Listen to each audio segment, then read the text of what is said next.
Paralysis का attack अगर आता है तो वो सबसे पहले क्या करें? स्ट्रोक होने से बचें। अगर हो जाए तो फिर वो एक्शन लेना है। हम लोग स्ट्रोक डे पे हमेशा फ्री में पेशेंट को देखते हैं। कैसे आप पैरालिसिस के अटैक को समझें, जानें? लोगों को समझा रहे हैं कि स्ट्रोक क्या होता है, लकवा क्या होता है। स्ट्रोक एक न्यूरो इमरजेंसी है जिसका इलाज संभव है। नमस्कार, मैं हूं सुमन भारद्वाज और आप देख रहे हैं केवी न्यूज़ नेटवर्क। फिलहाल अभी मैं बेगूसराय के केडीएम होटल में मौजूद हूं और आपको बता दूं पटना की जानी मानी मिडास अस्पताल के द्वारा यहां पैरालिसिस और स्ट्रोक को लेकर प्रेस कॉन्फ्रेंस रखा गया और लोगों के बीच जागरूकता फैलाई गई कि कैसे आप पैरालिसिस के अटैक को समझें, जानें और कितनी जल्दी आप डॉक्टर के पास जाके चेकअप करवाएं तो आप पैरालिसिस जैसे अटैक से बच सकते हैं, साथ ही साथ उसका निवारण निकल सकता है। आइए हम जानते हैं यहाँ के डॉक्टर का क्या कहना है, क्या कुछ खास लोगों के बीच जागरूकता देने के लिए पूरी टीम मिडास अस्पताल की आई। देखिए, आज यहाँ प्रेस कॉन्फ्रेंस रखा गया मिडास हॉस्पिटल के द्वारा और आपको बता दें यहाँ लोगों को जागरूक किया गया पैरालिसिस को लेकर। और हमारे साथ डॉक्टर मसले उद्दीन सर मौजूद हैं। सर, क्या कहना चाहेंगे? आज का जो मुख्य उद्देश्य था मिडास अस्पताल का, क्या कुछ खास लोगों को जागरूक करना आप लोग? जी, ज़्यादातर इसमें हम लोग चाह रहे थे कि अभी ठंड का भी मौसम है, जो ब्लड प्रेशर या डायबिटिक्स से ग्रस्त लोग हैं, जो बुज़ुर्ग लोग हैं, उसमें ज़्यादा चांस रहता है स्ट्रोक का। वैसे लोगों को हम जागरूक करना चाहते हैं कि अपना इन सब चीज़ों का ख्याल रखें और स्ट्रोक होने से बचें। स्ट्रोक हो नहीं, ऐसा अपने सेहत को बार बार चेकअप कराते रहें। अगर हो जाए तो फिर वो एक्शन लेना है कि आपका परमानेंट कमज़ोरी नहीं आए, उसके लिए जल्द से जल्द इलाज शुरू हो। इसके लिए मिडास हॉस्पिटल जागरूक कर रहा है। वहाँ पे वैसी फैसिलिटी दी जा रही है कि पेशेंट को पूरी तरह से स्वस्थ रखा जाए। स्ट्रोक का कारण क्या है? कैसे पहचान सकता है एक मरीज़ कि हाँ उसे स्ट्रोक आया? स्ट्रोक का जो पहचान है, लक्षण है, वो ये है कि आवाज़ में लड़खड़ाहट हो जाना, हाथ में कमज़ोरी आ जाना, या दिखने में धुंधला दिखना या डबल विजन दिखना और बेहोशी हो जाना, चक्कर आ जाना। इस सब चीज़ से हम पहचानते हैं कि इस पेशेंट को स्ट्रोक हो गया है। और इसको बचने का उपाय यह है कि ब्लड प्रेशर को अपना कंट्रोल रखें, डायबिटीज़ कंट्रोल रखें, कोलेस्ट्रॉल और मोटापा से बचे, स्मोकिंग नहीं करें, अल्कोहल नहीं लें। ये सब चीज़ उसके बचाव का उपाय है। स्ट्रोक और पैरालिसिस को लेकर मिडास हॉस्पिटल में क्या कुछ खास सुविधाएं हैं? हम लोग स्ट्रोक डे पे हमेशा फ्री में पेशेंट को देखते हैं। बहुत सारे जो जांचें हैं उसको भी बहुत कम रेट में करते हैं और हर साल ये मनाया जाता है। और अभी हम लोग जगह जगह बिहार के अलग अलग ज़िले में जाके लोगों को जागरूक कर रहे हैं और भी कोशिश की जा रही है कि ज़्यादा से ज़्यादा लोगों को इसकी जानकारी मिले और इससे बच सके। एज एक डॉक्टर होते हुए सर, क्या कुछ खास वो जानकारियाँ लोगों के बीच देना चाहेंगे जो उन्हें पैरालिसिस का अटैक अगर आता है तो वो सबसे पहले क्या करें?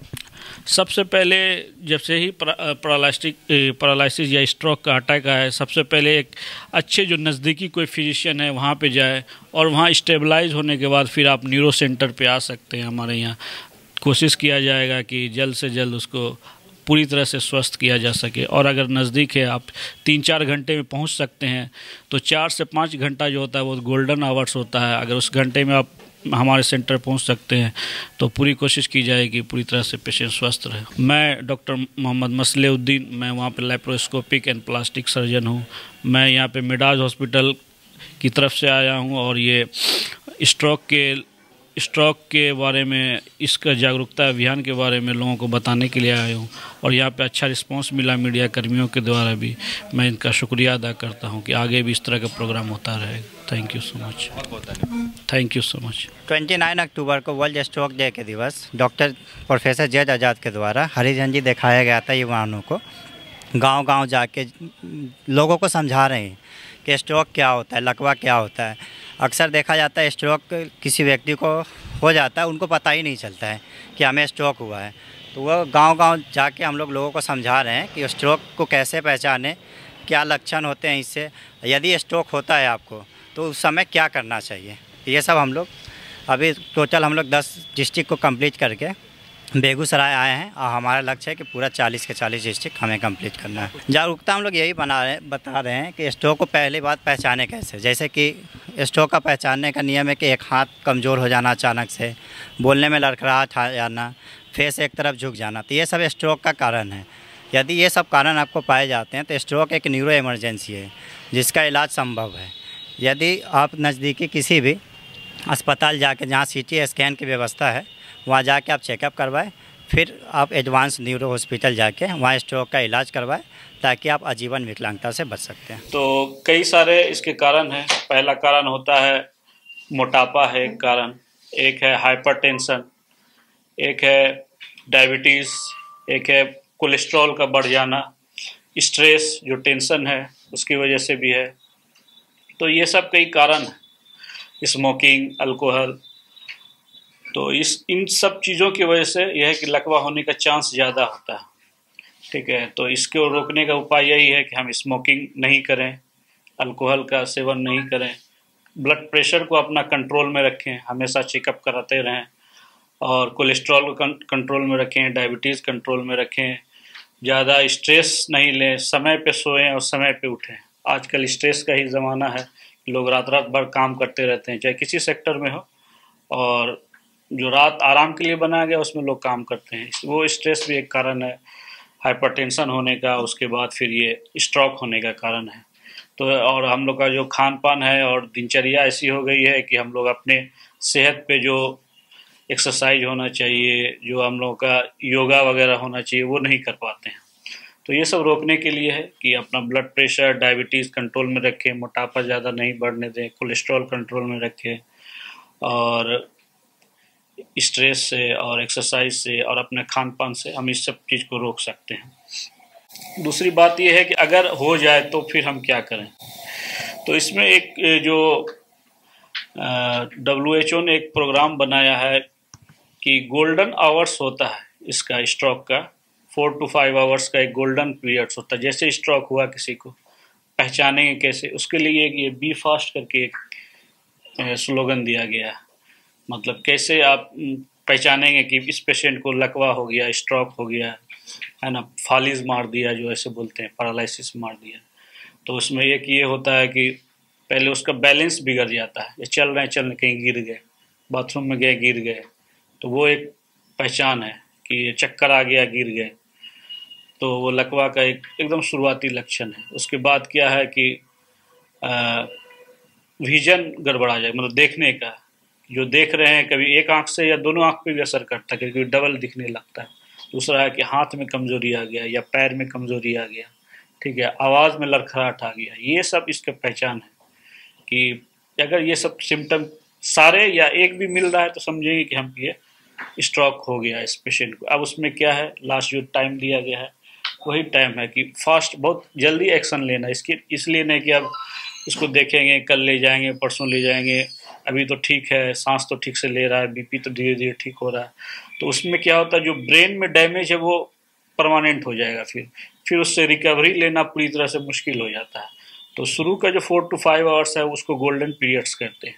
उसमें अगर उसको सही ट्रीटमेंट मिल जाए तो उसमें जो हाथ की कमज़ोरी है या बोलने की लड़खड़ाहट है वो लगभग ठीक हो सकता है। और अगर किसी को बहुत ज़्यादा स्ट्रोक होता है तो फिर जान का भी खतरा होता है। तो वो सब चीज़ से इसमें बचाया जा सकता है। ये मिडास हॉस्पिटल है, यहाँ पर हम लोगों के यहाँ जो सुपर स्पेशलिस्ट सेंटर है ये न्यूरो का और ट्रोमा का, इसमें CMC वेल्लोर के हैं डॉक्टर प्रोफेसर जेड आज़ाद साहब हैं। वो CMC वेल्लोर जो भारत का सबसे मान्यता प्राप्त इंस्टीट्यूट है न्यूरो का, वहाँ के हैं। अभी NMCH में वो प्रोफेसर एंड हेड है न्यूरोलॉजी डिपार्टमेंट को, वो यहाँ के डायरेक्टर हैं और सारा चीज़ वो देखते हैं। और हमारे पास जो है एम्स दिल्ली के ट्रोमा सर्जन है, न्यूरो सर्जन है हमारे यहाँ, और जो ऑर्थोपेडिक सर्जन है। मैं एक लैप्रोस्कोपिक एंड प्लास्टिक सर्जन हूँ। मैं वहाँ पर लैप्रोस्कोपिक से रिलेटेड और प्लास्टिक सर्जरी, जनरल सर्जरी से रिलेटेड काम करता हूँ, क्योंकि मैं न्यूरो सर्जरी में बहुत दिन रहा हूँ, इसलिए मुझे इन सब की आइडिया है कि न्यूरो पेशेंट में किस तरह से केयर किया जाता है। इसके अलावा वहाँ हर विभाग का, जैसे हार्ट के लिए डॉक्टर आशीष गोलवारा सर हैं, कार्डियोलॉजी के लिए हैं, ICU के हैं हमारे डॉक्टर अतीक सर। तो हर विभाग का वहाँ पर है, ICU केयर है, और जो जितने भी एडवांस इक्विपमेंट है उससे लैस है वहाँ पर। इसलिए हम इस तरह के केस को वहाँ पे लेते हैं, जितने भी ओल्ड एज हो, चाहे कितना भी क्रिटिकल केस क्यों ना हो, किसी की सर्जरी करनी हो, ब्रेन की, स्पाइन की, लेप्रोस्कोपिक की, कुछ भी, तो हम वहाँ पे कर सकते हैं, क्योंकि हमारे पास वो फैसिलिटी है, वो ICU टीम है, एनेस्थीसिया की टीम है, कार्डियोलॉजिस्ट की, न्यूरोलॉजिस्ट की टीम है। हम लोग क्रिटिकल से क्रिटिकल के वहाँ पे हैंडल कर लेते हैं, और अच्छे से अच्छे और मुनासिब रेट पे। ऐसा नहीं कि बहुत ज़्यादा पेशेंट का भी खर्च हो रहा हो। एक रिलायबल रेट पे हम लोग वहाँ पर ट्रीटमेंट करते हैं। और अभी बिहार में लगभग 1-2-3 साल से जब से खुला है वो नंबर 1 पे न्यूरोलॉजी केयर में आ रहा है। तो हम कोशिश करेंगे इस जागरूकता अभियान में आप लोग भी हम लोग का साथ दें, तो कि ज़्यादा से ज़्यादा लोगों को इसका फ़ायदा और इसकी जानकारी मिल सके, ताकि वो जो कमज़ोरी हमेशा के लिए रह जाती है कि विकलांगता आ जाती है, उससे लोग बच सके। मेरा यही उद्देश्य है यहाँ पर ये प्रोग्राम करने का। जी, क्वेश्चन लेना चाहूँगा सर, क्या ब्रेन स्ट्रोक और ब्रेन हेमरेज दोनों में क्या अंतर है, और ब्रेन हेमरेज के ही चलते जो है ब्रेन स्ट्रोक? एकदम सही क्वेश्चन है इनका। ब्रेन स्ट्रोक जो होता है उसमें 2 चीज़ होती है। एक होता है ब्रेन हेमरेज, इसमें खून की नली फट गई प्रेशर की वजह। एक होता है कि नली में ब्लॉकेज आ जाता है। ब्लॉकेज जो आता है वो हार्ट की बीमारी के पेशेंट में ज़्यादा होता है कि वहाँ से एक ब्लड क्लॉट निकलता है और उसको जाम कर देता है, तो उसके आगे ब्लड सप्लाई ही बंद हो जाता है। तो दोनों केस हुआ स्ट्रोक, एक ब्रेन हेमरेज वाला भी, एक नस जो दब जाती है, सूख जाती है, जिसको बोलते हैं हम लोग पेशेंट को समझाते हैं कि आपका नली फटा नहीं है, सूख गया है, फिर उसको दवा दे करके धीरे धीरे ठीक किया जाता है। तो 2 चीज़ होता है, या तो नस फट जाएगा या ब्लॉक कर जाएगा, दोनों को स्ट्रोक बोलते हैं। जी, लोगों को कितना जागरूक रहना चाहिए? ठंड के मौसम में ये चीज़ बढ़ जाती है, क्योंकि ब्लड प्रेशर बढ़ जाता है। ठंड से क्या होता है, सिकुड़ता है, हम लोग का सब चीज़ देखते हैं, नस सिकुड़ता है तो प्रेशर ज़्यादा बढ़ता है। तो इसलिए देखते हैं सुबह सुबह बुजुर्ग आदमी कहीं बाहर निकले या अचानक पैरालिसिस मार जाता। ठंड के दिनों में इसलिए जागरूक ज़्यादा रहना है, अपना ब्लड प्रेशर को रेगुलर चेक कराना है, डॉक्टर के, फिजिशियन के, कार्डियोलॉजिस्ट के संपर्क में रहना है। और जो चीज़ बचाव के लिए बताया गया है, ब्लड प्रेशर, डायबिटीज़, हार्ट, ये सब चीज़ का चेकअप रेगुलर कराते रहिए, तब इससे बचा जा सकता है। जैसे ये आपका हॉस्पिटल है पटना में, जी, तो यहाँ के अगर कोई मान लीजिए पेशेंट है तो फिर उनको वहीं जाना पड़े, या फिर यहाँ किसी से कोई आपका टाइप है?